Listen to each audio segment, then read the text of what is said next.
있는 것들은, 그러니까 생태계도 결국은 그 받아들이기는 하는데요. 생태계 그냥 외우면 되는 그런 걸로 받아들이긴 하는데, 이해하고 외운 것과 이해하지 않고 외운 것의 차이가 이런 데서 발생하는 거지.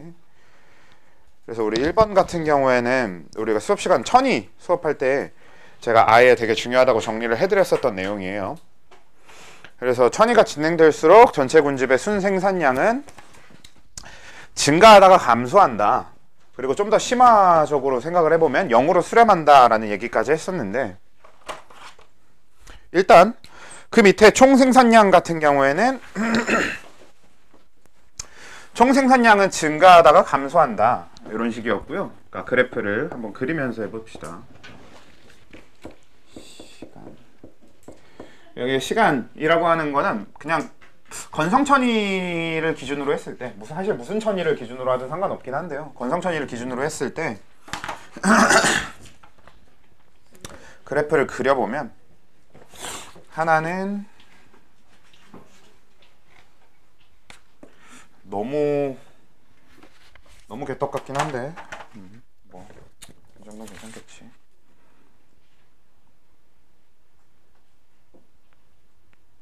진짜 너무 개떡 같다. 그리고 잠시만.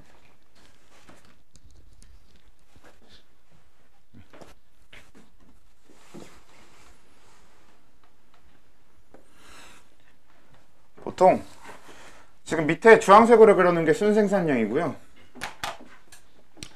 빨간색으로 그려놓은 게 총생산량인데, 사실 그래프가 이거보다 좌우로 좀 더 길어야 되는데 제가 좀 짧게 그린 감이 없지 않아 있긴 한데 다시 그리기 귀찮습니다. 대충 보시고요. 자, 여기서 우리가 천이가 진행될수록 총생산량하고 순생산량의 그래프가 이런 방식이 되는데, 기본적으로 그래프가 어떻게 생겼느냐를 너네들이 그려야 된다던가 그래프의 어떤 형태를 직접적으로 다 알 필요는 없어요. 이거 가지고 문제를 낼 거면 어차피 그래프를 주고 이 그래프가 무슨 의미를 담고 있는가, 이 그래프를 어떻게 해석하면 되는가를 여러분들한테 질문할 거기 때문에 그래프 자체를 기억할 필요는 없는데, 근데 적어도 이 이유에 대해서는, 그러니까 우리가 천이라는 게 진행이 되면 뭐 초원에서 그 다음 관목림, 그 다음에 양수림, 호남림, 음수림 이런 순서로 천이가 진행되게 될 텐데, 이런 천이 진행 과정에서 식물 군집이 계속해서 발전해 나가는 과정임에도 불구하고 총생산량이 왜 중간부터 줄어드는 시점이 만들어지느냐 라는 그런 질문에 대해서, 그런 포인트에서 우리가 해석해야 되는 게, 여기까지는 보통 양수림이었다가 호남림의 어떤 특정 시점을 지나서 음수림으로 가면서 총생산량이 감소하는 거고, 그리고 이 이유에 대해서는 우리가 뭐라고 했었냐면, 지난주까지 보던 시험지에 계속 있었던 내용이죠. 기본적으로 양지식물과 음지식물 중에서 양지식물의 광포화점이 더 높아서 햇빛만 충분하다면 더 많은 광합성을 하는 애들이 양지식물이거든. 그래서 양지식물이 주를 이루는, 양지식물이 우점종인, 양지식물이 제일 많은 양수림일 때가 음수림일 때보다 오히려 생산량은 많을 수밖에 없습니다. 그래서 천이가 진행되는 과정에서 양수림이 형성되기 전까지는 그냥 계속 식물이 발전하니까 총생산량이 계속 점차 증가해요. 근데 그렇게 증가해 나가다가 양수림에서 지나쳐서 호남림, 음수림으로 가는 시점이 되면 음수림 자체의 광합성량이 양수림보다 적은 것 때문에, 그리고 그 이유는 우리가 지난번에 봤던 그 그래프에서의 광포화점 때문인 거예요. 양지식물의 광포화점이 음지식물의 광포화점보다 크니까. 그런 이유로 총생산량이 감소하는 걸 볼 수 있고요. 그 다음에 일단 그렇게 되겠고요. 그래서 전체 군집의 총생산량은 그냥 증가하다가 감소한다 정도로 우리가 이해하고 있으면 되는 거고, 근데 전체 군집의 호흡량은 사실 좀 애매하긴 한데 지속적으로 증가한다, 그냥 증가한다 정도로만 생각해도 상관없습니다. 이게 식물 군집만 가지고 얘기하는 게 아니라 전체 군집을 얘기하는 거기 때문에 결국은 호흡량은 지속적으로 증가할 수밖에 없어요. 왜냐면 현재 이 생태계, 이 군집 안에 생물량, 그러니까 생물의 수라던가 생물들이 갖고 있는 유기물의 양이라는 건 지속적으로 증가할 거 아니에요. 그러면서 생물의 수가 늘어나게 되니까 호흡량, 그러니까 호흡으로 소비되는 유기물량은 계속해서 늘어날 겁니다. 근데 보통 그래프상에 우리가 호흡량을 표시하지 않는데 그 이유가 뭐예요? 호흡량은 어떻게 계산하면 되는 거야? 어떻게 생각하면 돼? 이 그래프에서? 빨간색과 주황색의 차이만큼이 호흡량인 거지. 그쵸? 우리가 총생산량과 순생산량의 차이가 호흡량이란 말이야. 그거는 개체 하나로 봐도 되고 군집 전체로 봐도 어차피 똑같은 얘기입니다. 그래서 호흡량은 계속 증가하는 걸로 봐도 되고요. 사실 이게 계속 증가하다가 어느 시점이 되면 호흡량도 일정해지긴 할 텐데 뭐 그렇게까지 자세하게 갈 필요는 없습니다. 호흡량은. 대충 호흡량은 증가하고 총생산량은 증가하다 감소하는데 왜 증가하다 감소하는지까지를 여러분들이 좀 잘 이해를 하고 있어야 된다고. 그리고 그렇게 되다 보면 호흡량은 지속적으로 증가하고 총생산량은 증가하다 감소하다 보니까 순생산량이 증가하다가 총이 감소하면 순도 같이 감소할 거 아니에요. 그리고 특정 시점이 되면 호흡량은 계속 커지고 총생산량은 다시 줄어들기 시작하니까 어느 시점에 순생산량이 완전히 0이 돼버리는 거지. 근데 물론 이게 이론적으로 0이 된다는 것 뿐이지 실제로 우리가 0이 된 군집을 보긴 어렵습니다. 근데 이론적으로는 0이 돼. 그래서 뭐 대충 지난번에 어떤 식으로 표현했었냐면 0으로 수렴한다 이렇게 표현을 했던 거죠. 실제로 딱 0이 된 걸 보기는 어려우니까 0으로 수렴한다 정도로 표현을 하는데요.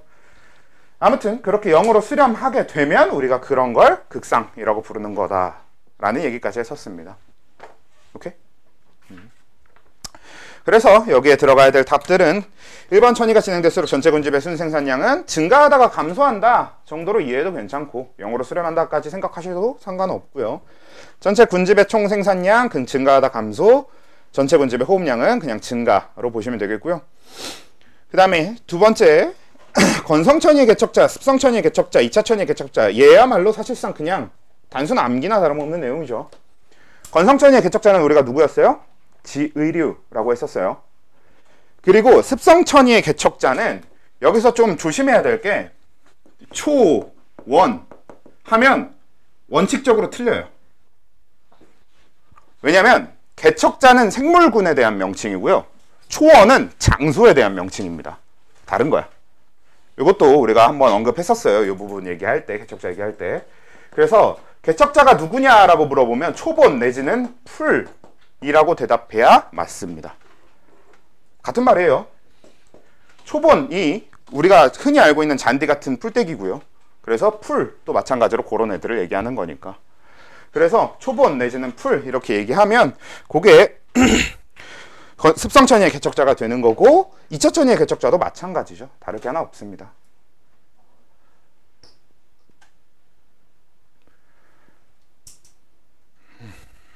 수업에 집중하십시오. 한번 울타리 조직의 두께 비교. 이게 울타리 조직의 두께라고 해서 좀 생소할 수도 있는데 여러분 울타리 조직이라고 하는 게 자세히 알 필요까지는 없는데 그냥 대충 뭔지만 설명을 해보면 얘는 세포들이 진짜 울타리처럼 세포들이 이렇게 쫙 연결되어 있어요. 그러니까 되게 차곡차곡 쌓여있는 형태가 되어 있습니다. 개인적으로는 옛날에는 이제 책상 조직이라고 좀 더 많이 얘기를 했는데 진짜 책장에 우리가 책을 쫙 꽂아놓은 것처럼 정말 가지런히 세포들이 이렇게 짝짝짝짝 배열되어 있는 데를 울타리 조직이라고 하거든요. 보통 얘는 어디에 있냐면 잎에 있습니다. 그리고 왜 있냐면 실제로 식물은 식물 몸 전체에서 광합성을 하는 게 아니라 식물의 광합성을 담당하고 있는 기관은 잎입니다. 그래서 잎이 광합성을 하는 거거든. 식물 이 전체가 다 광합성을 하는 게 아니라. 그래서 잎이 광합성을 하는데 잎도 잎 전체가 다 광합성을 하는 게 아니라 잎에서 광합성을 담당하고 있는 세포들이 모여 있는 곳이 울타리 조직이에요. 그래서 이 울타리 조직은 그냥 단순해. 광합성을 위해 있는 애들이야. 그리고 이 울타리 조직이 두꺼우면 그럼 잎이 어떻게 되겠어? 두꺼워지는 거고 울타리 조직이 얇으면 잎이 얇아지는 거예요. 딱 그런 정도의 측면에서 보면 되는 겁니다. 그러면 양지식물과 음지식물의 측면으로 봤을 때 둘 중에 어느 쪽에 잎이 두꺼워야 된다고 우리는 알고 있어요? 양지식물의 잎이 두꺼워야 돼요. 그게 대충 어떤 느낌으로 생각하시면 되냐면요. 왜 양지식물의 잎이 더 두껍고 음지식물의 잎이 더 얇냐면 그러니까 전체 세포수가 양지식물의 잎의 세포수랑 음지식물의 잎의 세포수가 크게 다르지 않아요. 그럼 대충 한 100개 정도의 울타리 조직을 이루는 세포가 있다고 쳐보면 음지식물은 이 100개가 다 퍼져 있는 거야. 한 겹으로 쫙. 그래서 잎이 넓어지면서 얇아지는 거지. 근데 양지식물은 어때? 어차피 빛이 많이 들어오는 데 사니까 쫙 퍼질 필요가 없잖아. 그래서 두 층으로 되어 있는 거예요. 그러니까 두꺼워지면서 좁은 잎을 갖게 될 수 있는 거지. 그런 느낌이라서 양지식물 쪽이 잎이 더 두껍고, 그러니까 이 울타리 조직이 더 두껍고 음지식물 쪽이 더 얇다. 그러니까 양지식물과 음지식물은 그렇게 양지식물 쪽이 더 두껍더라 하면 되는데, 양엽, 음엽이라는 개념은 뭐냐면요, 별로 크게 다를 건 없어요. 양엽은 빛을 많이 받는 데서 생겨있는 잎, 그런 위치에 있는 잎들을 얘기하고요. 그러니까 우리가 나무로 봤을 때 어떤 나무엔 양엽이 있고 어떤 나무엔 음엽이 있고 이런 얘기가 아닙니다. 하나의 나무 안에서 빛을 많이 받는 쪽에 있는 잎들을 양엽이라고 부르고요, 빛을 적게 받는 이쪽의 잎들을 음엽이라고 불러요. 간단하게 뭐라고 생각하면 되냐면 위쪽 잎이 양엽이고 아래쪽 잎이 음엽이겠지. 그러니까 그런 식으로 양엽, 음엽은 양지식물, 음지식물이라고 하는 식물 자체를 구분하는 게 아니라 하나의 나무 안에서 양엽, 음엽이 나뉘거든. 근데 그러니까 양지식물에도 양엽, 음엽이 있을 거고 음지식물에도 양엽, 음엽이 있을 거란 얘기입니다. 그래서 양지식물이든 음지식물이든 위쪽에 있는 잎, 양엽을 보면 아래쪽에 있는 음엽들에 비해서 두꺼운 걸 확인할 수 있어요. 위쪽은 비교적 햇빛을 강하게 받고 있고 아래쪽은 햇빛을 적게 받고 있을 테니까 아래쪽 잎들은 빛을 모으려고 할 거고 위쪽 잎들은 빛을 모으려고 할 필요가 없을 테니까. 그러니까 양지식물과 음지식물의 식물 자체의 차이가 이 안에서 양엽, 음엽으로도 또 나타나는 거지. 종은 같은 종인데도. 그래서 똑같은 소나무여도 위쪽 잎하고 아래쪽 잎의 두께가 다릅니다. 그게 이제 양엽과 음엽의 개념이에요. 그래서 양엽하고 음엽을 비교하면 양엽이 더 두껍죠. 두껍겠죠. 그리고 그게 밑에 얘기랑 똑같은 얘기입니다. 양지식물의 위쪽 잎, 양지식물의 아래쪽 잎. 위쪽 잎이 더 두껍고요. 사실 양지식물의 위쪽 잎이 뭐야? 양엽이에요. 양지식물의 아래쪽 잎이 뭐고? 음엽이고. 같은 말입니다. 이건 음지식물로 바꿔도 똑같아요. 음지식물의 위쪽 잎, 양엽이고 음지식물의 아래쪽 잎, 음엽입니다. 그런 개념이라는 거. 실제로 지금 이거는 그냥 나름의 빅데이터 같은 거예요. 여태까지 여러분들 선배들이 그 생태계를 공부하면서 굉장히 많이들 질문하던 거 위주로 모아놓은 거기 때문에 그렇게 만든 거고요. 그래서 4번 넘어가서 4번으로 가보면 4번은 비교적 좀 더 간단할 것 같아요. 침엽수림은 그냥 양수림이겠죠. 화렵수림은 그냥 음수림입니다. 이퀄이기 때문에 똑같은 걸 찾으면 침엽수림과 똑같은 건 양수림이란 표현밖에 없어요. 화렵수림이랑 똑같은 건 음수림이란 표현밖에 없고요. 그래서 그 정도로 얘기하는 거고, 그 밑에 양수림의 우점종은 양지식물입니다. 우점종이라는 개념이 우리가 아직까지 그 방연구를 안 했기 때문에 따로 정리하진 않긴 했습니다만, 그냥 우점종이라고 하는 건 그 생태 군집에서 가장 중요치가 높은 거, 그러니까 좀 더 다르게 얘기하면 가장 개체수가 많거나 아니면 가장 넓은 면적을 덮고 있거나 가장 넓게 퍼져 있거나 이런 식의 개념을 갖고 있는 게 우점종이거든. 그래서 그냥 양수림은 우점종이 양지식물이기만 하면 돼요.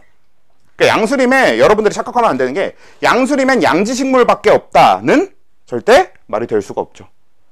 그러니까 양수림에도 초본도 있어요. 관목도 있을 거고 음지식물도 있을 수 있어요. 다만 가장 많이, 가장 넓게, 가장 큰 면적을 차지하고 있는 게 양지식물일 때 그걸 우리가 양수림이라고 부르는 겁니다. 그리고 그건 관목림에서도 마찬가지인 거예요. 우점종이 관목이겠죠. 다른 식물 종이 없어야 되는 게 아니에요. 그냥 우점종이 관목이면 관목림이 되는 겁니다. 그 다음에 초원엔 나무가 전혀 없다? 이것도 같은 이치가 되는 거죠. 그래서 틀린 말이에요. 초원엔 나무가 아예 없는 게 아니라 현재 우점종이 초본이면 그게 초원이라는 명칭이 되는 거죠. 그 다음에 그 다음 거, 식물 군집의 층상구조에서 키가 가장 큰 나무, 키가 큰 나무의 명칭이 우리가 뭐였냐면 딱 지난주에 얘기했었던 건데 교목이라는 명칭을 가지고 있었어요. 가장 큰 나무들이 교목, 그 아래층으로 형성되는 좀 키가 작은 나무들이 아교목, 그쵸, 아교목이라는 명칭을 가지고 있었는데, 그 중에서 가장 키가 큰 나무인 교목은 어떤 특정 종으로 되어 있는 게 아니라 그냥 양지식물, 음지식물 두 가지가 그 생태 환경에 따라서 적절히 잘 섞여 있을 겁니다. 양수림이면 주로 양지식물이 있을 거고 음수림이면 주로 음지식물이 있겠지만 아무튼 그냥 양지식물, 음지식물 둘 다로 이루어져 있다.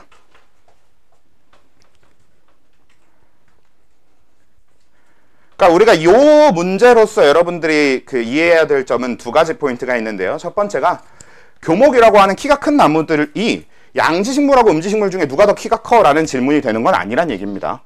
그냥 양지식물이나 음지식물은 다 나무고 얘네들이 오래 자라면 다 교목이 돼요. 그래서 종에 따라 구분되지 않는다는 얘기고요. 두 번째, 그래도 양지식물, 음지식물 정도를 제외하고 나머지는 종으로 구분이 되겠죠. 예를 들면 관목은 절대로 교목이 될 수 없겠지. 초본도 절대로 교목이 될 수 없겠지. 교목이라고 하는 게 키가 엄청 큰 나무인데 관목은 그렇게 자랄 수가 없는 식물이고요. 그렇지? 그리고 초본도 그렇게까지 자랄 수 없는 식물이니까. 그런 정도의 포인트로 받아들여주면 되겠다가 되는 거고요. 그래서 4번은 그렇게 해결하면 되겠고 5번으로 넘어가 보면은 우리가 종래 경쟁을 피하기 위한 상호작용이라고 하면 뭐였다? 텃세라고 했었죠. 텃세라고 하는 거에서 우리 텃세 설명하면서 키워드가 두 가지가 있었는데 하나가 세력권이라는 키워드였습니다. 서로 세력권을 나누어서 서로의 세력권을 침범하지 않게. 그러니까 우리가 일상생활이나 어떤 동물들에 대해서 흔히 얘기할 때 영역 표시라는 개념이 텃세의 개념인 겁니다.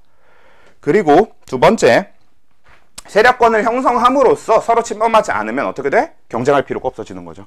그래서 경쟁을 최소화한다. 이게 텃세의 두 가지 키워드였지. 그래서 종래 경쟁을 피하기 위한 상호작용하면 텃세고요. 그 다음에 종간 경쟁을 피하기 위한 상호작용 뭐였냐면 분석이었었죠. 우리가 종래 경쟁과 종간 경쟁의 구분에 있어서 가장 문제에서 자주 물어보는 포인트는 요렇게입니다. 종래 경쟁을 피하는 거 텃세, 종간 경쟁을 피하는 거 분석. 이걸 구분해서 해야 돼. 오케이? 자, 그래서 5번은 그렇게 되겠고요. 6번, 각 개체군 내 상호작용의 대표적인 예. 이거는 이제 그냥 원래 우리 답지에 있던 걸 그대로 적으셨으면 되는 거고 생각나는 걸 적으시면 돼요. 뭐 리더제 같은 경우에 리더제 뭐 있었냐? 뭐 늑대라던가 기러기 뭐 이런 것들을 적으시면 되는 거겠고요. 뭐 간혹 가다가 저희 교과서에 이런 예가 나와 있어서 이걸 적었어요 하시는 거 뭐 제대로 된 예를 적었으면 상관없습니다. 그러니까 어차피 얘는 최소한 1개에서 2개 정도만 외워두면 되는데 그 예로 가장 좋은 건 너희 학교 선생님이 얘기해 준 거거나 교과서에 있는 예, 이게 제일 좋습니다. 당연히 제가 알려드린 것보다 학교 선생님이 알려준 게 훨씬 중요해요. 이 예는 그것만 외워도 돼.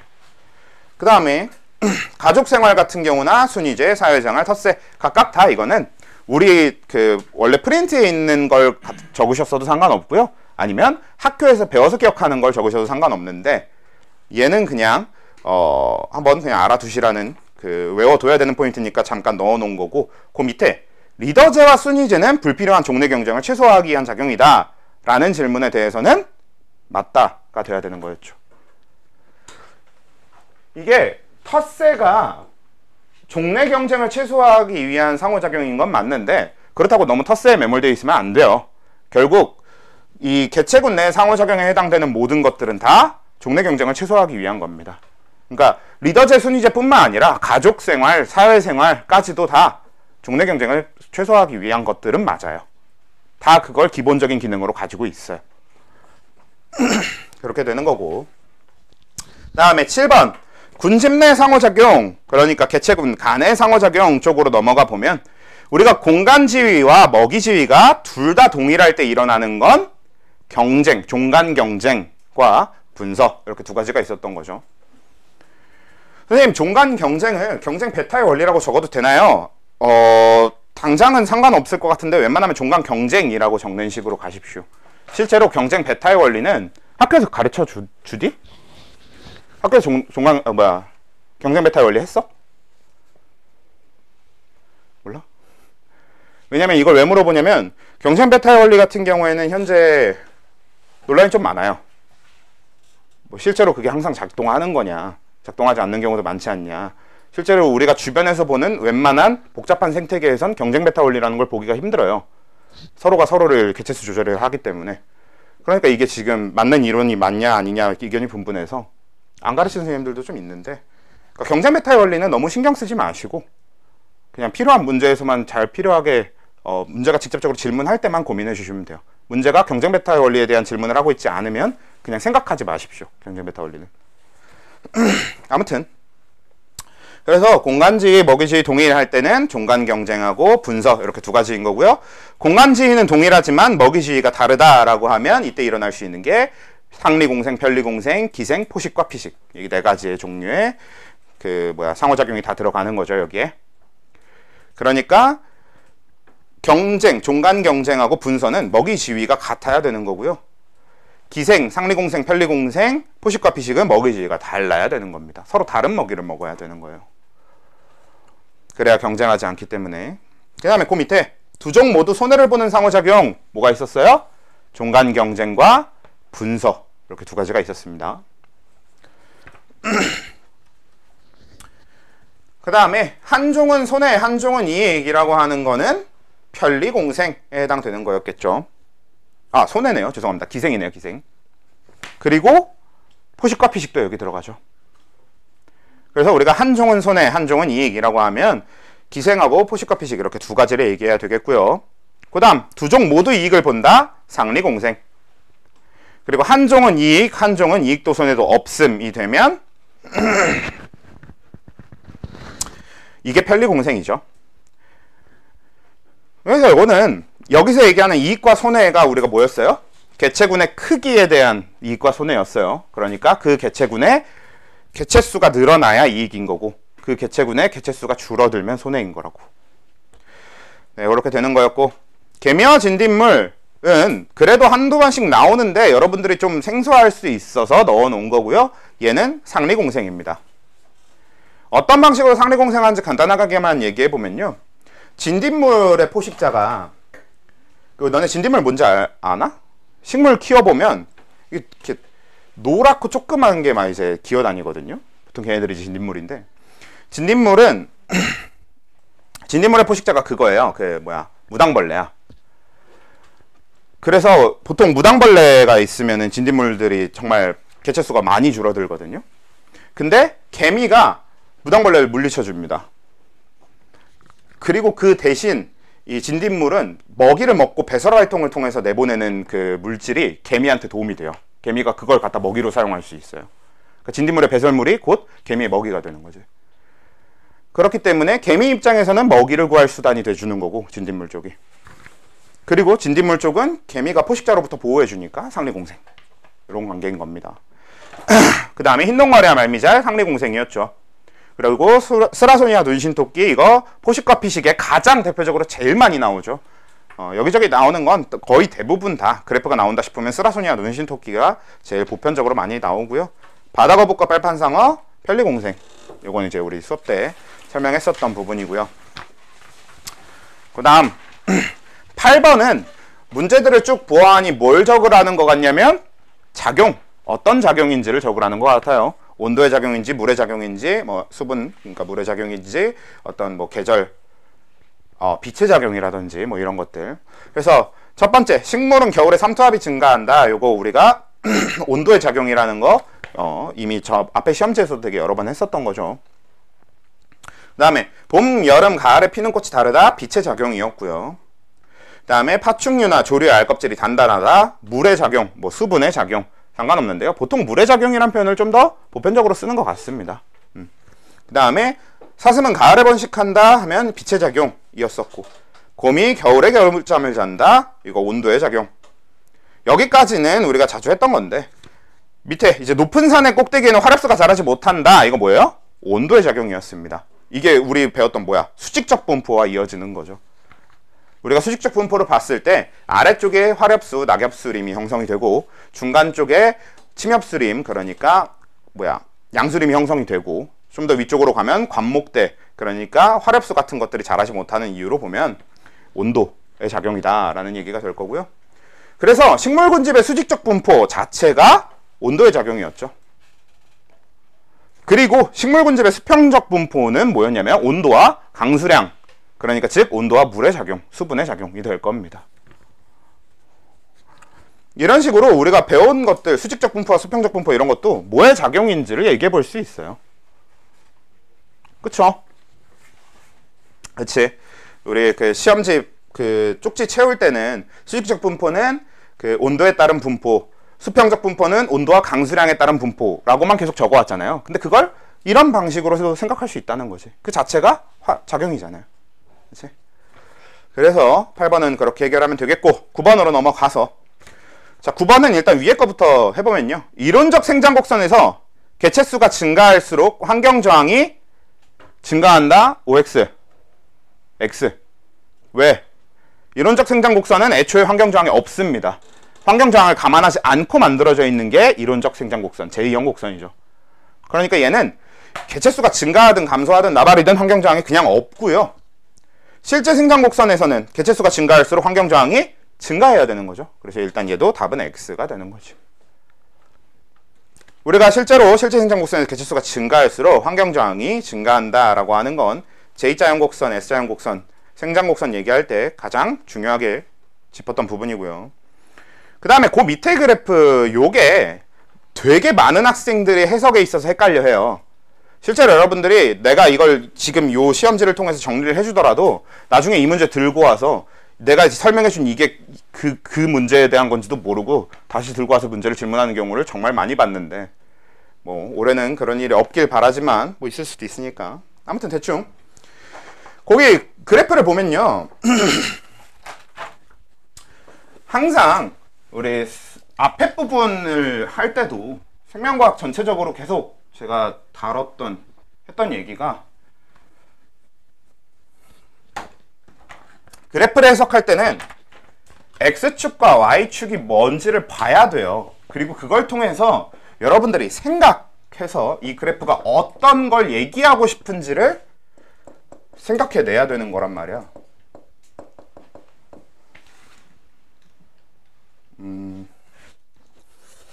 아이고, 난 그림 실력이 언제 늘까?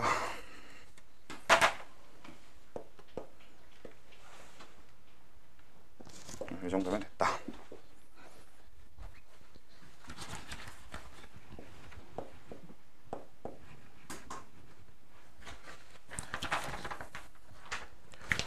그래서 요쯤에 T1 찍어놓고 요쯤에 T2 찍어놓고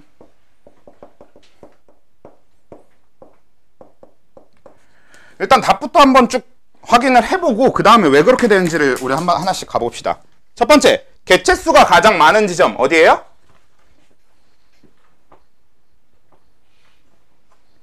T4입니다. 출생률이 가장 높은 시점 T2예요. 환경 저항이 가장 큰 시점 T4고요. 환경 수용력을 나타내는 시점 T4입니다. 자, 왜 그렇게 되냐면요. 이거 실제로 문제집에 있는 자료 그대로 갖고 와서 문제집에서 하고 있는 질문들을 갖다 놓은 거예요.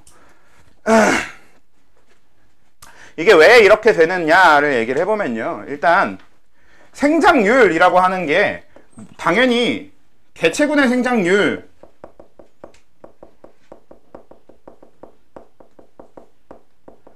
일 겁니다. 아, 선생님, 개체군의 생장률이라고 안 적어줬는데 제가 어떻게 합니까? 그럴 거면 밑에 질문 자체가 말이 안 되죠. 그렇죠? 개체수가 가장 많은 시점, 출생률이 가장 높은 시점. 다 개체군의 생장 곡선과 관련된 질문 드릴 거잖아. 환경 저항도 그렇고, 환경 수용력도 그렇고.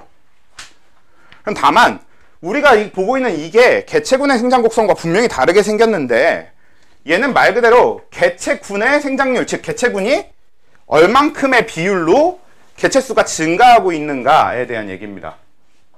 즉 무슨 얘기냐, 얘는 T1 시점에는 여기에 적혀있는 얘가 뭐 대충 뭐 10%라고 하면 이때는 원래 기존의 개체수의 10%가 증가한 거야. T1이라는 시점에.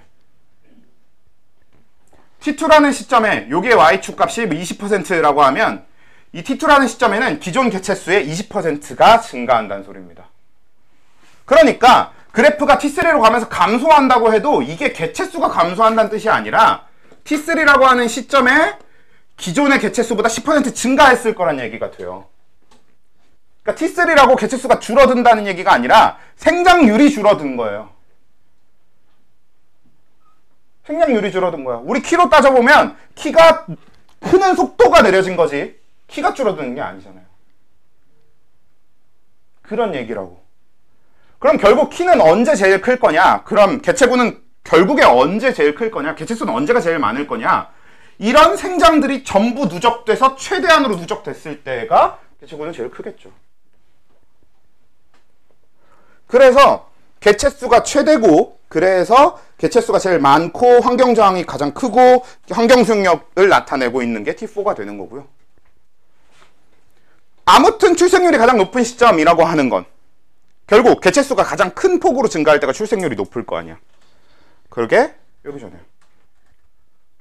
이런 식으로 해석해야 되는 겁니다. 조금 더 복잡하고 어렵지만 더 다른 방식으로 설명했을 때 와닿을 수도 있는 사람이 있으니까 이걸 한번 수학적으로 설명해 볼게요. 자, 이거 생장률이거든.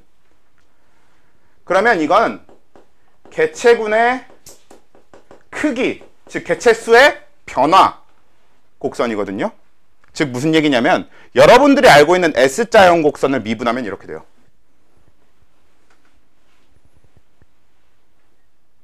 미분만 얘기해도 다 질끈 눈을 감으시는 분들이 있는데 S자형 곡선을 미분하면 정확하게 이렇게 나옵니다. 이게 S자형 곡선의 미분이에요.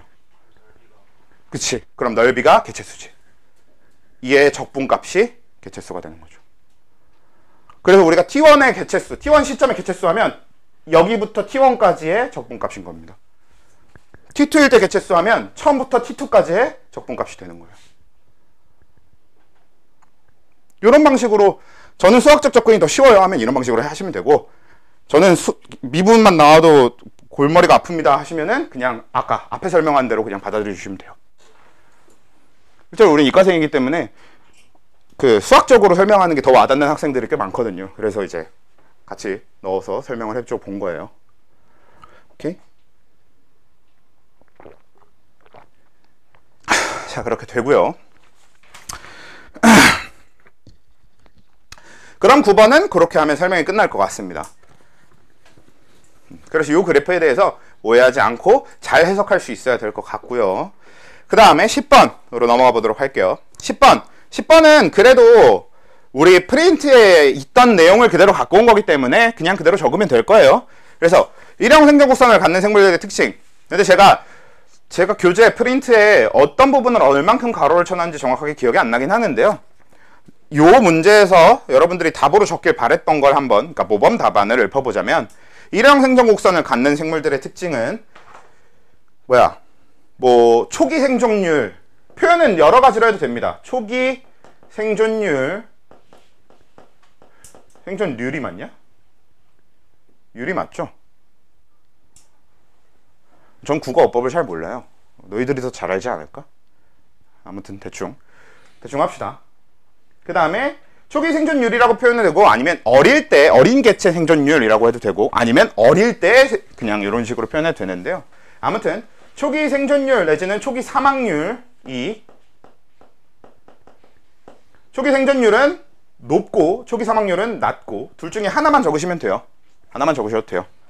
그래서 일형 생존곡선을 갖는 생물들의 특징 하면 초기 생존율이 높고 혹은 이제 초기 사망률이 낮고, 그리고 그 뒤에 뭘 붙이면 되냐면, 그래서 자손의 수가 적은, 요게 우리가 일형 생존곡선을 갖는 애들의 특징으로 얘기할 때 딱 이렇게 두 가지가 항상 포인트가 되죠. 어릴 때 많이 살아남아, 어릴 때 별로 안 죽어, 둘 중 하나로 얘기한 다음에 그래서 자손의 수가 많을 필요가 없어, 자손의 수가 적어.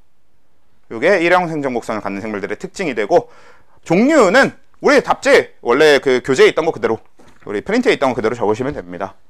그러니까 뭐 대형 포유류 정도로 적어도 괜찮고, 뭐 사람, 뭐 코끼리 이런 것들을 디테일하게 적어도 상관없고 이렇게 되겠고요. 이형 생존곡선은 특징이랄 게 없기 때문에 그냥 이형 생존곡선을 갖는 생물들의 종류만 바로 얘기를 해보면, 이게 뭐였어?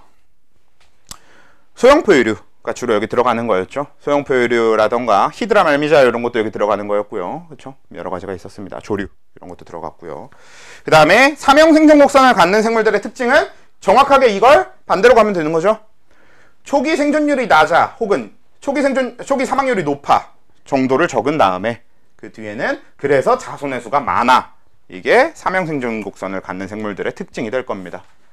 그 다음에 삼형생존 곡선을 갖는 생물들의 종류라고 하면 이건 말 그대로 그 거기에 있었던 거 이것도 똑같이 적으면 되죠. 어류, 폐류, 뭐 합쳐서 어폐류라고 적으셔도 되고, 그 다음에 또 뭐 있었냐?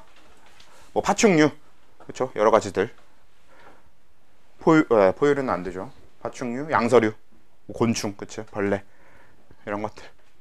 그래서 거기다가는 그걸 적으시면 되겠고, 그 다음 11번 질소순환 과정은 원래 여러분들이 그냥 답지를 보고 채점을 해도 되긴 하겠지만 한 번만 우리 쭉 짚으면서 해봅시다. 제가 지난주에 어떤 말씀을 드렸었냐면요, 단순히 그냥 외우려고 하지 마라. 특징들을 잡아서 외우면 생각보다 외우기 쉽다. 하나하나를 괄호를 외우려고 하지 말아라 라고 얘기를 했었는데요.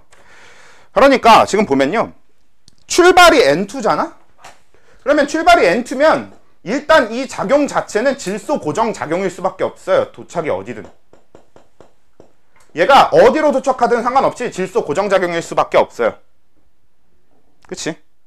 그래서 질소 고정 작용이 되는데, 보통 N2에서 NH4 플러스가 질소 고정 작용이고 질소 고정 세균에 의해서 일어난다 정도만 외워도 사실 상관없습니다. 얘는 제가 괄호를 다 쳐놓긴 했는데요, 밑에 두 개도 굳이 구분 안 해도 돼. 이걸 구분하는 식으로 여러분들한테 문제를 내지는 않아요.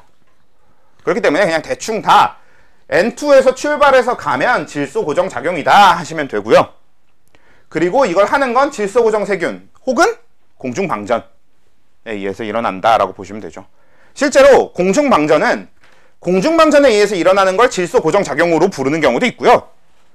굳이 그렇게 불러주지 않는 경우도 있어요. 이거는 아마 대부분 교과서들은 분리해 놨을 거라서 선생님들도 분리해서 가르치실 텐데, 그렇다고 과정이 다르진 않습니다. 그래서 저는 뭐 딱히 그걸 구분할 필요는 없다고 보고요. 그 다음에 NH4 플러스, 자, 요 밑에 두 개가 아니라 세 개 쭉 다, 얘네들은 출발할 때 NH4 플러스, NH4 플러스, NO2 마이너스라고 되어 있는데 이거 안 중요하고, 뒤에 도착할 때가 NO3 마이너스, NO2 마이너스, NO3 마이너스, 되게 여러 가지가 아니고 우리가 이걸 어차피 다 뭐라고 부르자고 했으니까 질산이라고 그냥 받아들여주자고 했으니까, 그렇죠? 그래서 얘는 그냥 질산화 작용이라고 하시면 되겠죠. 그리고 질산화 세균이 하는 거고, 이것도 마찬가지로 뭐가 어떻고 디테일한 거 필요 없습니다. 그냥 셋 다 질산화 작용, 질산화 세균 이렇게 외우셔도 상관없어요. 그러니까 원래 제가 프린트 답지일 기준으로는 XX 이렇게 되어 있는 게 있는데, 실제로 XX 되어 있는 것들은 그 반응이 안 일어나서 해놓은 거긴 하거든요. 근데 여러분들이 당장에 그것까지 디테일하게 외울 필요까지는 없다고 판단해서 그냥 질산으로 도착하면 질산화 작용, 질산화 세균이 하는 질산화 작용이다, 이런 방식으로 외워도 충분해요. 그 다음에 세 번째 줄로 가보면요, 세 번째 여기 NO3 마이너스, NO2 마이너스, NH4 플러스에서 출발해서 N2로 가는 요거 있잖아요. 이거는 결국 뭐야, 앞에서 어디서 출발하든 상관없어. 뒤에 도착이 N2면 돼. 이게 이름이 뭐였어요? 탈질산화 작용이고 탈질산화 세균에 의해서 하는 거였습니다. 다만 요건 그래도 기억해 주셔야 되는 게, 그래도 NH4 플러스가 N2로 갈 수 없는 건 기억해 주시는 게 나아요. XX 중에서 대부분의 XX는 필요가 없어. 그러니까 뒤에 제가 답지에 X로 해놨던 것들은 대부분은 필요 없는데 NH4 플러스가 N2로는 갈 수 없다라는 사실은 알아두는 게 낫습니다. 왜냐면 당연한 게 NH4 플러스를 N2로 보내는 건 탈질산화 작용이 아니에요. 왜? 탈질산화 작용이 뭐야? 질산이 아니게 만드는 거잖아. 근데 얘는 질산이 아니잖아. 이건 우리가 질산이라고 부르지 않았어요. NO 어쩌고가 다 질산이란 말이에요.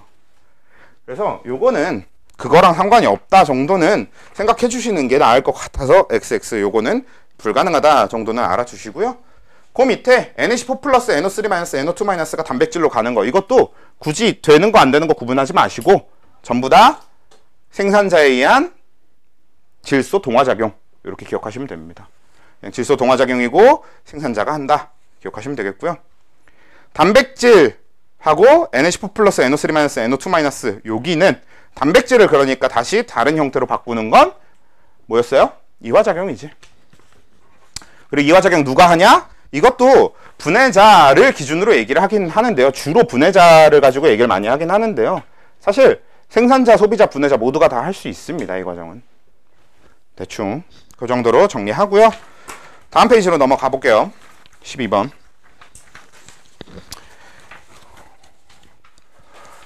자, 12번에서 보시면요. 에너지 흐름. 우리 지난주에 수업했던 내용이죠. 원래 지난주에 우리 수업했던 내용에 대한 그 교재 빈칸 채우기 시험, 우리 프린트 빈칸 채우기 시험을 안 봐서 그걸 볼까 했는데, 뭐 여기 있는 문제들을 보면 굳이 안 해도 될 것 같아서, 굳이 지난주 거 빈칸 채우기를 할 필요는 없을 것 같아서 그냥 그건 뺐고요. 그래서 여기서 보면 에너지량은 상위 단계로 갈수록 어떻게 돼야 돼요? 감소해야 되는 게 맞았었죠. 무조건 감소해야 되고요. 그리고 에너지 효율은 상위 단계로 갈수록 증가라고 적어도 일단은 오케이. 혹은 증가하거나 같다 정도도 오케이. 근데 원래 가장 정확한 답은 증가하는 경향을 보인다 정도가 된다고 했었어요. 왜냐면 감소하는 경우가 있긴 있어. 그러니까 에너지량은 증가하는 경우는 존재할 수가 없습니다. 무조건 감소해야 돼요. 근데 에너지 효율은 대체로 증가하지만 뭐 간혹가다 감소하기도 한다라는 거. 자, 그래서 이걸 그 다음에 생체량까지도 얘기해 봅시다. 생체량은 상위 단계로 갈수록 감소. 선생님, 생체량이 뭐예요? 에너지량이랑 똑같은 겁니다. 단지 에너지량은 에너지로서 본 거고 생체량은 유기물량으로 바꿔서 본 거라서 완전히 똑같아요. 실제로 굳이 다르게 볼 필요 없어요. 그래프도 똑같이 생겼습니다. 근데 우리가 보통 이런 생체량이나 에너지나 이런 거는 그래프 형태로 그리기보다는 우리가 피라미드형으로 보통 그리게 되는데, 에너지량 그래프는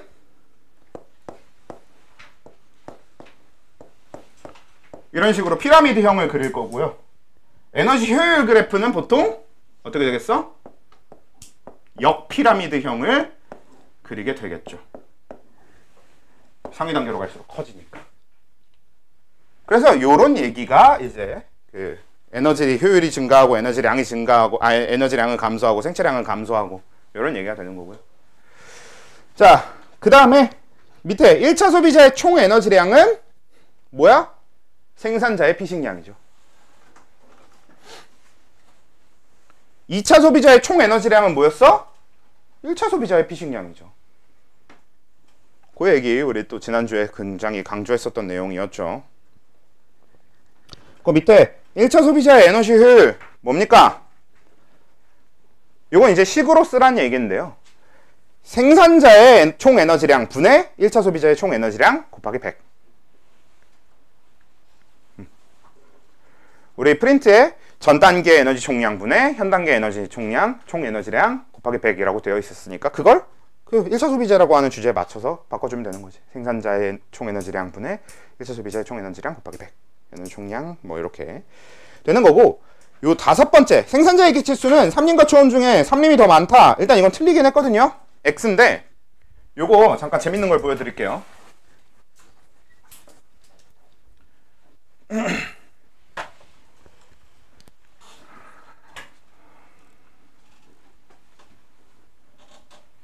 자, 우리 개체수 피라미드도 상위 단계로 갈수록 생물량이 감소하고 에너지량이 감소하기 때문에 보편적으로 이런 형태 피라미드형을 그리는 게 맞을 겁니다. 그쵸? 개체수도 그럴 거예요. 그쵸? 왜 우리 지난번에 포식과 피식 하면서 어떤 얘기도 했었어? 포식자의 수는 절대로 피식자의 수를 넘을 수 없다. 이런 것도 했었잖아요. 그러니까 기본적으로 상위 단계로 갈수록 개체수도 감소하는 피라미드형을 그릴 건데, 근데 개체수 피라미드 중에 너무 크게 그렸나? 굳이? 잠시만요.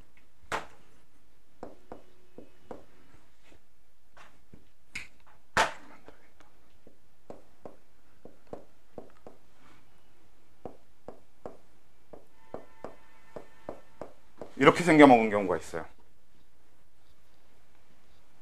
저건 틀린 개체수 피라미드가 아니고요. 당연히 실제로 존재하는 개체수 피라미드를 갖다 놓은 건데, 자, 둘 중 하나는 초원의 개체수 피라미드고요. 둘 중 하나는, 나머지 하나는 삼림군집의 개체수 피라미드입니다. 삼림이라고 하면 양수림이나 음수림처럼 나무가 우거진 숲을 얘기하는 거예요. 그러면 둘 중에 어떤 게 초원군집이고 어떤 게 삼림군집일까요?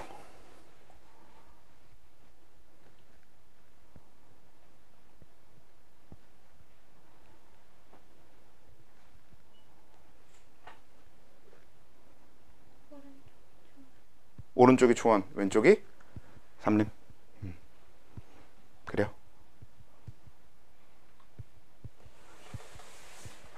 그렇게 보기가 참 쉽죠. 초원 같은 경우가 삼림에 비해서 천이가 덜 진행된, 그러니까 덜 발달한 군집이기 때문에. 그치? 근데 아닙니다. 왜냐면 생산자의 총 유기물량 같은 경우에는 이 보편적으로 비슷비슷하거나 천이가 진행될수록 당연히 더 많아야 될 겁니다. 그렇겠지? 그래서 에너지량이나 생물량은 당연히 삼림 쪽이 초원보다 많긴 할 거예요. 생산자만 가지고 얘기를 해도. 근데 문제가 하나 있는 게, 우리 초원의 생산자는 초본이죠.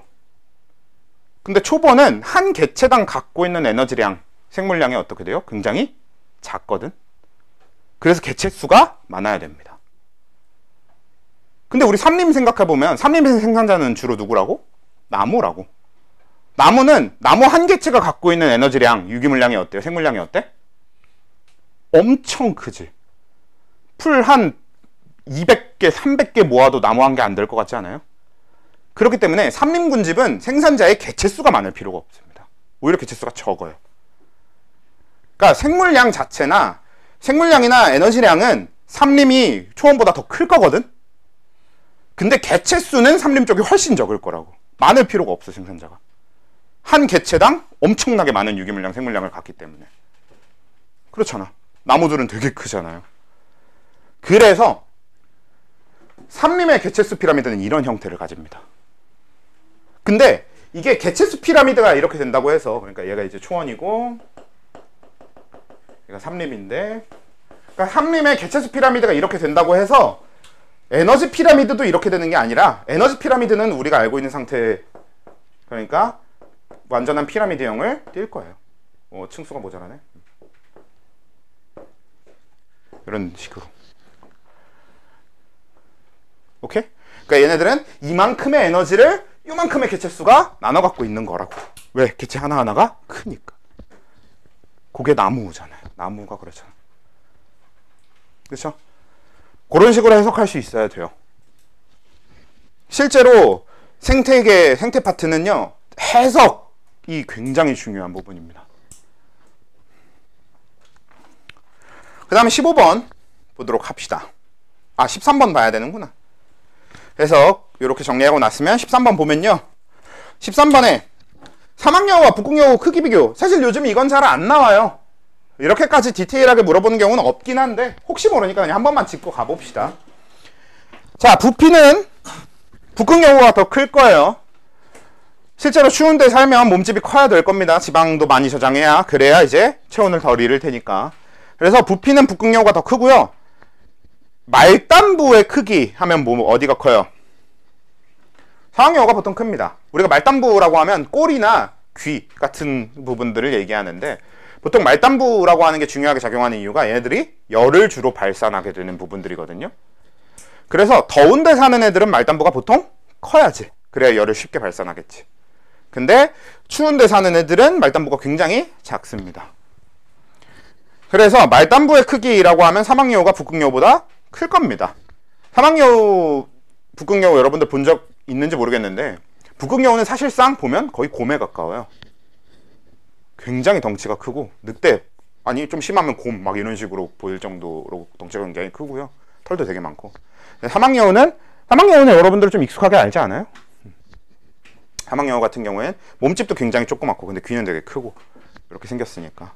그래서 그건데, 그런데 표면적은, 기본적으로 표면적 자체는 그래서 아무리 그래도 결과적으로 북극여우가 크긴 할 겁니다. 덩치가 애초에 차이가 크게 나니까. 근데 그 밑에 단위 부피당 표면적이 사막여우가 더 커요. 그리고 그렇게 하려고 말단부가 큰 겁니다. 단위 부피당 표면적을 크게 만들기 위해서. 요거는 요렇게 그냥 한 번만 짚고 가봅시다. 별로 그렇게까지 중요한 내용은 아니고. 그 다음에 14번은 방향구니까 이제 15번 설명한 뒤에 이어서 할 거고요. 15번부터 먼저 볼게요. 자, 15번은 밑에 괄호는 쉬우니까 그냥 밑에 괄호로 보면요. 그 그림 밑에 막대기에 있는 괄호는 시체 배설물이 원래 들어가야 되는 거긴 한데요. 그렇게 적으라는 걸 목표로 한 게 아니라 그냥 분해자 정도로 적으시면 충분할 것 같습니다. 실제로 그 칸이 분해자한테 이동하는 유기물 양이니까요. 네, 그 자리요. 거기가 분해자 맞고요. 그래서 분해자한테 이동하는 거 딱 이렇게 생각하면 되는데, 자, 에너지 효율이라던가 이제 하나하나 계산을 해본다고 치면요. 가의 총 에너지량은 쉽게 계산이 될 거예요. 왜? 처음에 빛 에너지가 10만에서 99,000으로 줄어들고 있기 때문에 1000만큼이 가 생산자한테 유입됐을 겁니다. 그렇죠? 그래서 가의 에너지 효율 계산도 10만 분의 1000 곱하기 100 하면 되는 거죠. 그래서 그냥 1% 나올 겁니다. 그렇게 나올 거고요. 그 다음에 이제 나 쪽도 굉장히 간단하게 가가 1000을 가져왔기 때문에, 그쵸?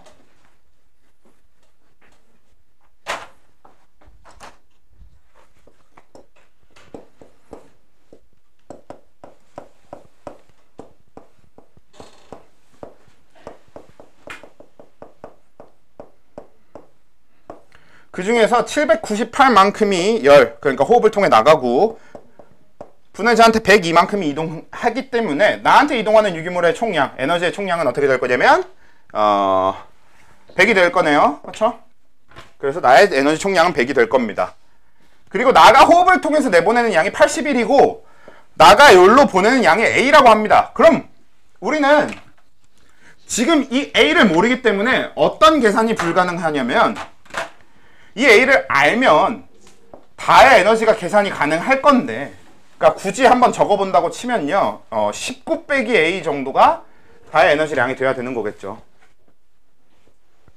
그치? 그러니까 왜냐면 100에서 81과 A를 뺀 나머지가 다한테 이동하는 에너지량이 될 테니까 뭐 굳이 표현하면 저 정도로 표현할 수 있는데, 그러니까 당장은 정확한 걸 모르는데요. 그리고 얘는 여기서 B가 요만큼 나가고요. 일로 1이 나간다고 되어 있습니다. 그치? 그리고 여기서 라의 에너지 총량은 3이에요. 그래서 2로 나가고 여기 1 이렇게 나갈 테니까요. 자, 여기서 중요한 건 뭐냐면 이 라의 에너지 효율이 20%라고 되어 있잖아요. 에너지 효율을 줬잖아. 그러면 우린 어떤 게 가능해요? 라의 에너지 효율이 20%가 나오게 하려면 그 계산식을 적어보면 저 19 빼기 A 분의 현 에너지량 3 곱하기 100 이게 20% 20이 나오면 된다는 얘기잖아요. 그렇죠? 그래서 에너지 효율을 이용해서 역산하면 얘 값이 나오겠지. 몇이 나옵니까? 4가 나오죠. 이렇게 해서 얘가 15의 에너지를 갖는다. 즉 얘가 4다. 이렇게 구할 수 있고요. 그리고 얘 에너지 총량이 15였는데 여기로 3 이동했고 여기로 1 이동했으면 B가 11이겠죠. 이렇게 계산할 수 있어야 된다고. 지난주에 계산하는 거 문제 낸다고 말씀드렸었죠. 실제로 여러분들이 이제 시험지에서 보게 되는 거는 보통 이렇게 생겼습니다. 그래서 에너지 효율의 계산은 여긴 1%였고 여긴 10%일 거고 여긴 15%겠네요. 그래서 A랑 B도 다 구했고 그 다음에 분해자의 호흡량이라고 하는 건 102랑 A랑 1이랑 1 다 더하면 되는 겁니다. 시체 배설물로 이동한 모든 유기물의 양은 결국 분해자에 의한 분해자의 호흡량으로 전환될 거예요. 자, 그러면 15번까지 해결됐고 이제 방향구 딱 하나 남은 상태가 되겠네요. 자, 방향구는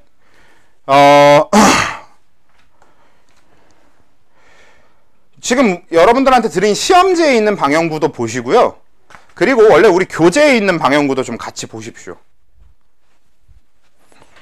그 둘을 비교하면서 얘기를 해보려고 해요.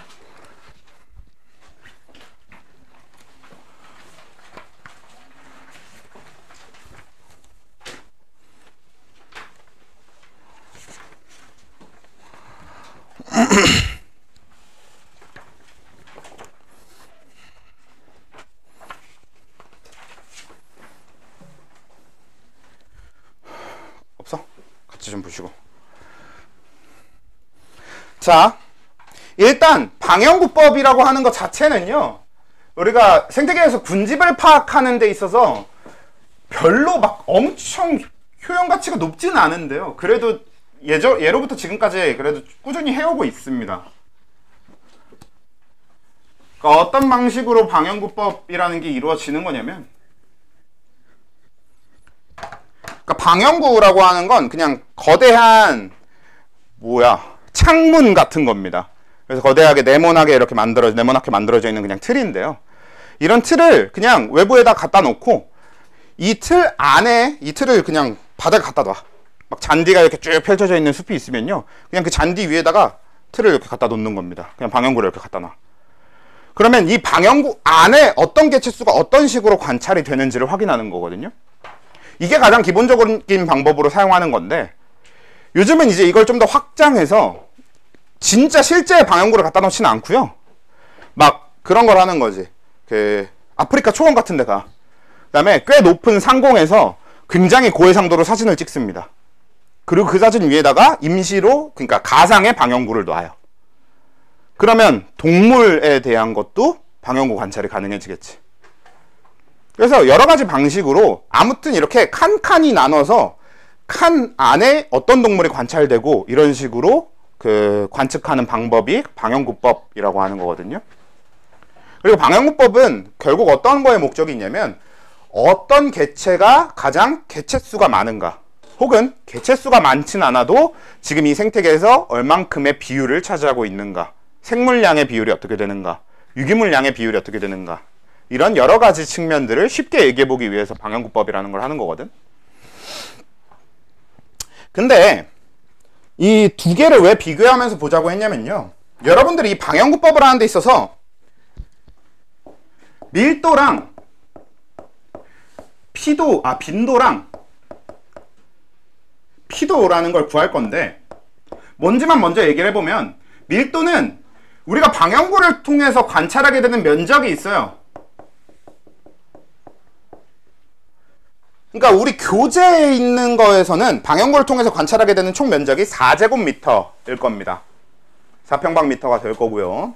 그리고 우리 오늘 시험지 상에서 보면은 거기 길이가 안 나와 있긴 한데 1m로 해봅시다. 저거 하나하나를 1로 가정해보면 1m, 1m짜리 사각형으로 가정해보면 얘는 지금 몇이냐? 25제곱미터 정도가 되겠네요. 그러니까 이게 말 그대로 우리가 방영구를 통해서 관찰하는 면적이 되는 겁니다. 넓이. 그래서 이런 총 우리가 방영구를 통해 관찰하게 되는 면적에서 특정 종의 그 안에서 관찰되는 그 특정 종의 개체수를 표현하는 게 이제 밀도인데요. 결국은 밀도는 그냥 개체수에 대한 표현인 거야. 그냥 개체수를 면적으로 나눈 겁니다. 우리가 방영구를 통해서 관찰할 때. 그리고 빈도는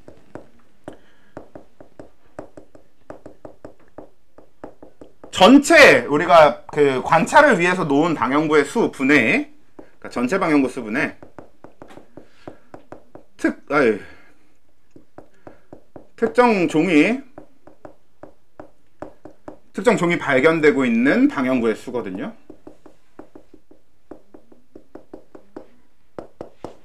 그리고 피도는 이것도 먼저 시부터 적어보면 면적분의 특정 종이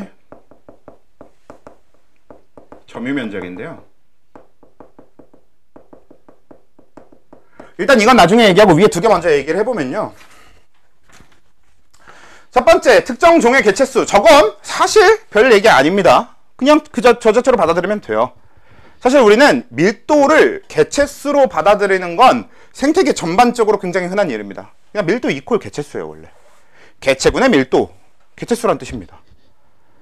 면적으로 나누잖아요. 네, 면적으로 나누기는 하는데 결국은 한 생태계, 한 생물 군집 내에서는 결국엔 다 면적이 전체 면적이 똑같을 텐데 뭐. 그러니까 면적으로 나누는 건 언제 중요한 거냐면 서로 다른 군집끼리.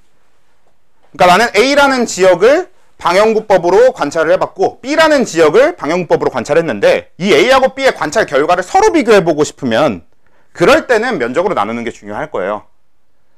근데 그게 아니라 A라는 지역 안에서만 관찰할 때는 면적은 하나도 중요하지 않아요.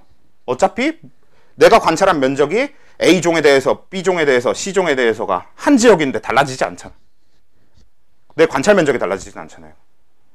그래서 보통은 그냥 개체수가 밀도인 겁니다. 그러니까 식을 알고 있는 상태에서 그냥 개체수랑 밀도랑 거의 비슷하게 쓰면 되는데 왜 그렇게 쓰면 되는지 구체적으로는 좀 더 나중에 얘기해보고 근데 이제 빈도가 얘기할 게 좀 더 많은데요.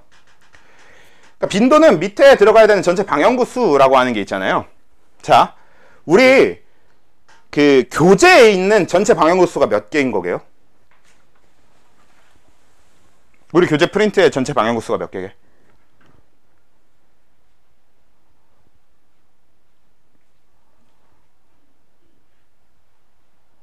그 네모난 방형구 하나당 안에 칸이 몇 칸씩 되어 있어요? 25칸씩 되어 있죠. 그래서 전체 방형구 수가 100개라고 얘기하면 틀리니까 그래서 물어본 거고 4개가 맞죠. 그래서 26페이지에 있는 우리 프린트에 있는 고기는 그 방형구는 실제로 우리 교재에 있는 거는 그냥 4개의 방형구가 끝입니다. 근데 오늘 우리가 본 시험지에 있는 방형구는 25개예요.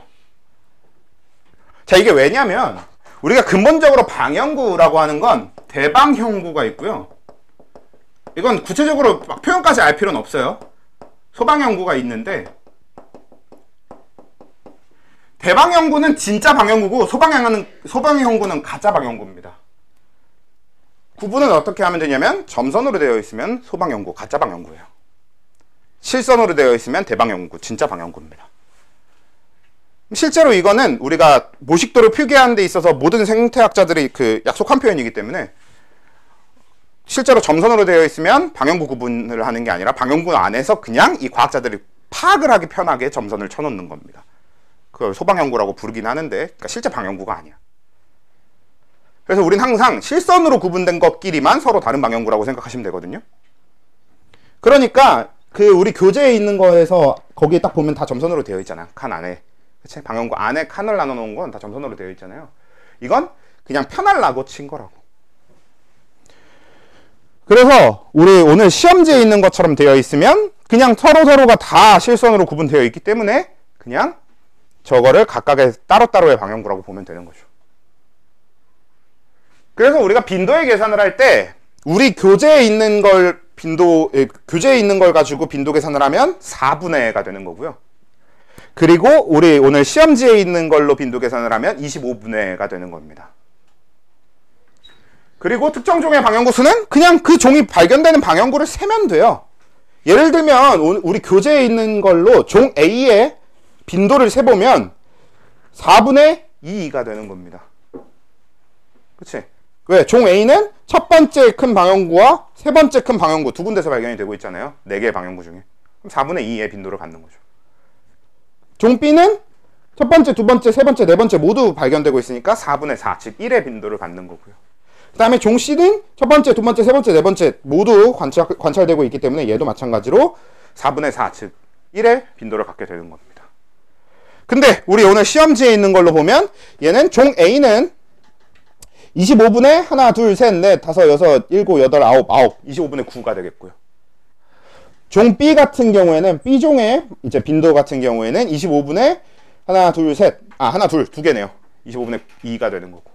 이런 방식이 되는 거라고. 오케이? 자, 그래서 빈도는 그렇게 되고요. 이제 문제는 피도인데 피도 얘기는 나중에 합시다. 피도 얘기는 왜 나중에 하냐면 피도는 아마 장담컨대 지금 학교에서 가르치고 있는 대부분의 선생님들도 피도가 뭔지 모를걸? 관심도 없어요. 피도가 뭔지 모르는데 그냥 문제에 나오니까 문제 나오는데 풀기 위한 푸는 방식만 알고 있는 거지 피도가 진짜 뭔지 모를 거예요, 대부분. 사실 피도가 뭔지 몰라도 우리 일상생활 사는데 지장도 없고 수능에서는 보통 우리 수능 문제들은 보면요 피도가 주어지거든요. 그렇기 때문에 수능의 방형구 문제를 연습하는 데 있어서도 피도가 진짜 뭔지 구체적으로 알 필요가 없어요. 그러다 보니까 피도가 진짜 뭔지는 모르더라도 피도에 대한 계산법만 알면 되는데, 이게 사실 피도에 대한 계산법 자체가 피도가 진짜 뭔지만 얘기해봐도 되게 여러 가지로 나뉠 수밖에 없어요. 그래서 피도 얘기는 하려면 길어지기 때문에 뭐 그냥 나중에 하던가, 아니면 오늘 뒤에 시간이 되면 할 거고, 실제로 제가 아직 파악이 덜 끝났는데 광복 같은 경우에는 피도 계산법을 먼저 확인을 했거든요. 근데 다른 학교들 같은 경우는 프린트나 이런 걸 아직 안 가져와서 학교에서 어떤 피도 계산법을 이용하고 있는지를 제가 아직 확인을 못했기 때문에 가져와서 알려주셔야 제가 이제 피도 계산법을 해드릴 수가 있거든요. 근데 뭐 일단 넘어가서, 그냥 피도는 보통 줄 거예요. 그러니까 피도는 보통 여러 가지 방식이 있는데요. 첫 번째가 그냥 방식만 간단하게 얘기해보면 그냥 문제에서 주는 방식입니다. 문제에서 주는 방식으로 하면 제일 간단하죠. 피도를 여러분들이 직접 계산할 필요가 없어지니까. 보통 선생님들도 이게 속이 편해요. 피도가 뭔지 설명하기 귀찮으니까. 두 번째, 피도가 빈도와 완전히 같은 개념이 되는 방식이 있습니다. 피도와 빈도가 완전히 같은 개념이 되는 방식이 있는데, 요거는 이게 실제로 지금 아마 광복에서 사용하고 있는 방식일 걸로 알아요. 보통 이거는 우리 수능이나 실제 문제에서 어떤 문구를 같이 같이 가져오도록 되어 있냐면요, 특정 종이 출연한 방향구는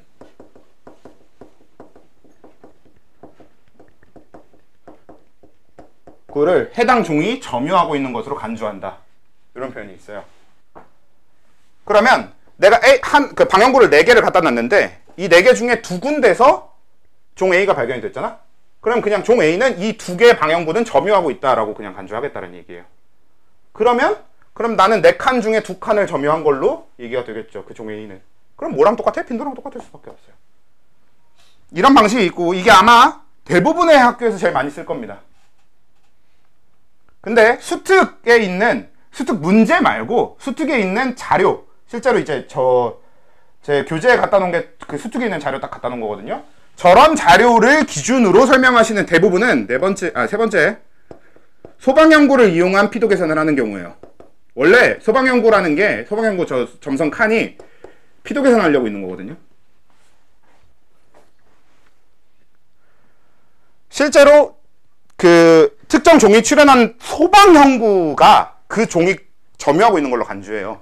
피도의 엄연한 의미는 그렇게 재는 게 맞습니다. 원래 피도를 가장 정확하게 재는 방법은 이 소방연구를 이용한 거예요. 실제로 그래서 소방연구라는 걸 치는 거야. 예를 들어서 동물 같은 거나 식물 구집도 좀 큰 걸 하잖아. 애들이 굵직굵직하고 덩치가 큰 걸로 하잖아. 그러면 막 한 개체가 소방연구 여러 칸에 막 들어가요. 그걸 그냥 픽셀처럼 이제 다루는 거지. 그러니까 나무가 이렇게 있는데 여기 내가 방향구 쳐놨는데, 그래서 소방연구를 쳐보니까 소방연구에 하나, 둘, 셋, 넷, 다섯, 여섯, 일곱, 여덟, 아홉 칸에 얘가 이렇게 걸쳐서 이렇게 관찰이 되는 거야. 그럼 이 개체의 점유 면적을 그 9칸만큼으로 보는 거지. 원래 이게 피도의 가장 근본적인 방식입니다. 그래서 이 셋 중에 뭘로 하느냐가 있고요. 네 번째, 피도 계산 방식 자체를 니들이 유치하게 하는 방법이 있습니다. 보통 옛날 수능에서 많이 썼던 방식인데 요즘은 잘 안 하니까, 그리고 선생님들도 대부분 그렇게까지 안 할 거니까 요거는 안 해도 될 거예요. 그리고 피도 계산 방식이 어떻게 됐든 여러분들이 여러 가지 계산 방식을 알 필요 없는 가장 큰 이유가 뭐냐면, 학교에서 어차피 시험 볼 때만 쓸 거잖아. 그냥 학교에서 알려주는 방식으로 알아야 돼. 그걸로만 연습하는 게 제일 나아요. 그리고 왜 그렇게 선생님들이 피도가 뭔지 구체적으로 몰라도 상관이 없느냐? 실제로 우리는 방향구법을 할 때 중요한 건 밀도와 빈도와 피도가 아니거든. 진짜 중요한 건 밀도가 아니라 상대 밀도고요, 상대 빈도고 상대 피도거든요. 근데 별거 아니야. 그냥 상대자를 붙이겠다. 이게 무슨 뜻이냐면, 현재 내가 방향구를 통해서 관찰한 종이 여러 개 있으면 그 종들의 밀도 전체 합분의 비율을 보겠다라는 거야, 각각의.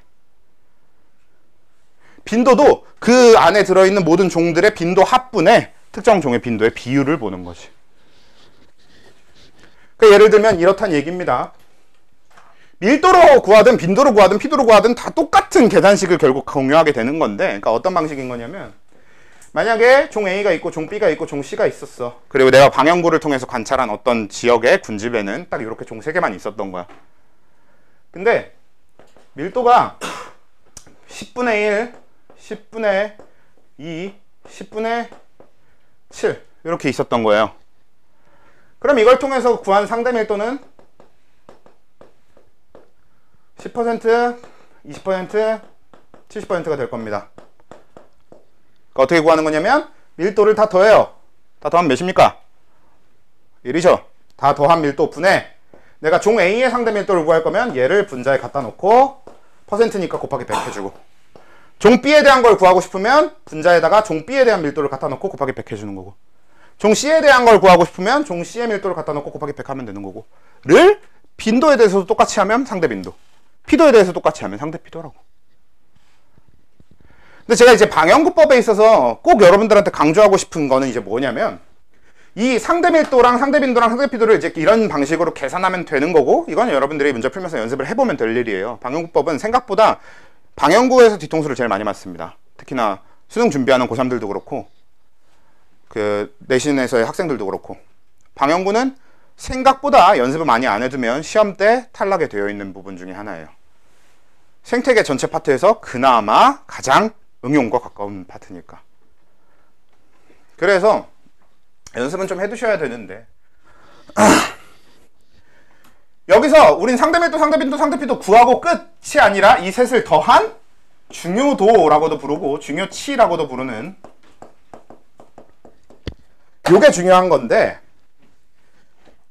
우리 프린트 기준으로 보면 그 밑에 중요치가 가장 큰 종을 우점종이라고 하는 거고, 그게 아까부터 계속 표현하고 있었던 그 우점종이에요. 그러니까 우리가 초원이라는 생태계에서 식물 군집, 식물만 가지고 관찰을 해봤을 때, 방향구법을 해봤을 때 초본이 우점종일 때 그걸 초원이라고 부르는 거라고. 방향구법을 해봤어. 식물에 대해서만 방향구법을 해봤는데 그때 관목이 우점종이 되면 그게 관목림이고, 이런 방식으로 만들어졌다라는 거고, 우점종이라고 하는 건 보통 그렇게 만들어지는 겁니다. 이 중요치가 가장 큰 게 우점종이에요. 근데 여러분들 이거 하다 보면 계산하기 귀찮으니까, 일일이 계산하기 귀찮으니까 대충 밀도가 가장 높은 애를, 밀도가 가장 큰 애, 대놓고 개체수가 좀 커 보이는 애 있어요. 그런 애들을 그냥 중요치 계산 안 해보고 우점종으로 놓는 경향이 되게 강하거든요. 실제로 그렇게 풀면 문제의 80%는 맞을 거예요. 근데 나머지 20%는 틀릴 거란 얘기입니다. 실제로 그걸 가지고 낚시질을 제일 많이 해요. 왜냐면 그렇게 되면 아무도 중요치 계산을 안 할 거거든. 근데 문제를 내는 출제자의 의도는 뭐야? 여러분들이 중요치 계산을 해보게 만드는 게 목표일 거 아니야. 그래서 오히려 대부분 상대 밀도, 그러니까 기본적인 밀도, 그러니까 개체수가 제일 높은 애를 꼭 우점종으로 두지 않는 경우가 대부분입니다. 오히려 학교 시험에선. 그래서 여러분들 중요치 계산 웬만하면 그냥 끝까지 다 해야 될 거예요. 수능 문제는 굳이 계산 안 해도 되는 경우가 많긴 한데, 실제로 계산을 하다 보면은 밀도가, 개체수가 제일 많은 애가 우점종이 되지 않는 그런 경우 되게 흔합니다. 밀도, 그러니까 개체수가 많아도 빈도가 작다던가, 그러니까 특정 칸에만 몰려있으면 빈도가 되게 작게 나오겠죠. 아니면 피도가 작다던가, 이러면 우점종이 아닐 수 있거든요. 그래서 중요치가 제일 큰 종은 우점종이고, 그 중요치라고 하는 건 웬만하면 여러분들이 문제를 풀면서 그냥 그때그때 계산하는 게 낫고요. 그리고 내가 이걸 왜 강조하냐면, 선생님 근데 완자나 기출필기에 있는 거 대부분 계산 안 하고 풀어도, 그리고 개체수 제일 많은 거 중요치로 놓고 푸니까, 개체수 제일 많은 거 그냥 우점종으로 놓고 푸니까 다 풀리던데요? 하잖아? 그러면 그만큼 여러분들은 계산하는 걸 연습할 시간이 줄어들 거고, 그만큼 계산 속도를 빠르게 만들거나 이 문제를 푸는데 쓸 수 있는 시간 자체를 줄일 수 있는 그 기회를 다 날려버릴 겁니다. 그러니까 중요치를 계산해야만 하는 문제와 계산하지 않아도 되는 문제를 구별해서 풀게 되면, 여러분들은 중요치 계산을 다 하는 사람들에 비해서 적은 문제에 대한 연습만 하게 될 거라고. 실제 중요치 계산을. 그럼 걔네들보다 오래 걸려서 풀 거야. 걔네들보다 실수할 확률이 더 높을 거야. 그게 니들 성적을 결정하는 거예요. 그러니까 웬만하면 다 계산해서 푸세요. 그렇게 되는 거고, 그 다음에 중요치가 가장 작은 종, 이렇게 계산했을 때 중요치가 가장 작은 종을 희소종이라고 하는 겁니다. 우리가 희소하다는 얘기는 적다, 이렇다는 얘기죠. 그 다음에 중요치가 가장 큰 종은 아니지만 군집에서 중요한 역할을 하는 종, 핵심종, 요거는 또 얘기하고, 그 다음에 해당 군집의 환경적 특성을 알려주는 종, 지표종. 자, 요 두 개에 대한 얘기를 해보면요. 자, 핵심종하고 지표종은요.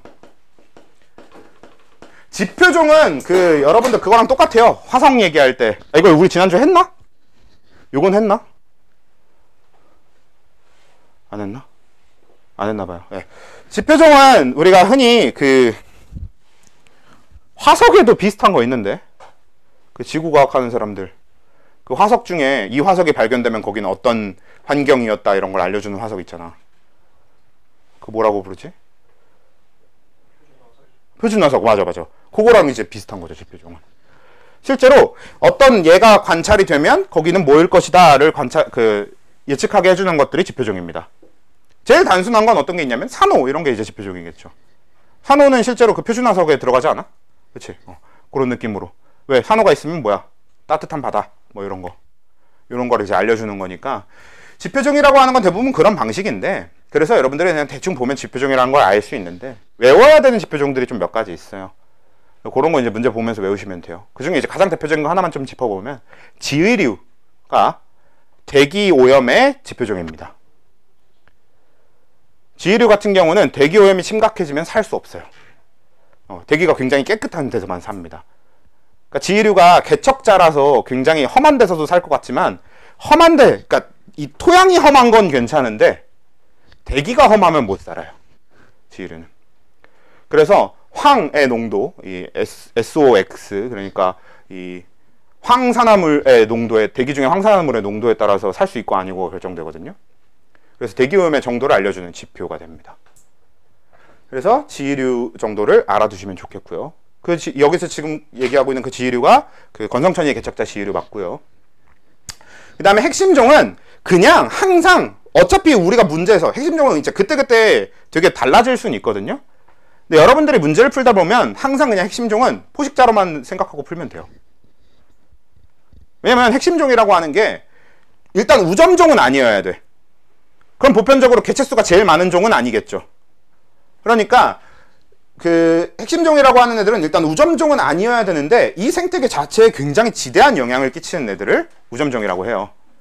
핵심종이라고 해요. 보통 여기서 얘기하는 지대한 영향이라고 하는 게 뭐냐면, 이 핵심종이 멸종했을 때 생태계의 평형이 완전히 파괴돼 버린다던가 하는 걸로 이어지면 핵심종이 됩니다. 보통 우점종이 멸종하면 당연히 그 생태계는 가장 치명적일 거거든. 근데 우점종은 대놓고 제일 많으니까 당연히 그렇게 보이잖아요. 핵심종은 우점종처럼 제일 많은 종이 아닌데도 생태계에 되게 큰 영향을 준다는 거지. 보통 그게 포식자죠.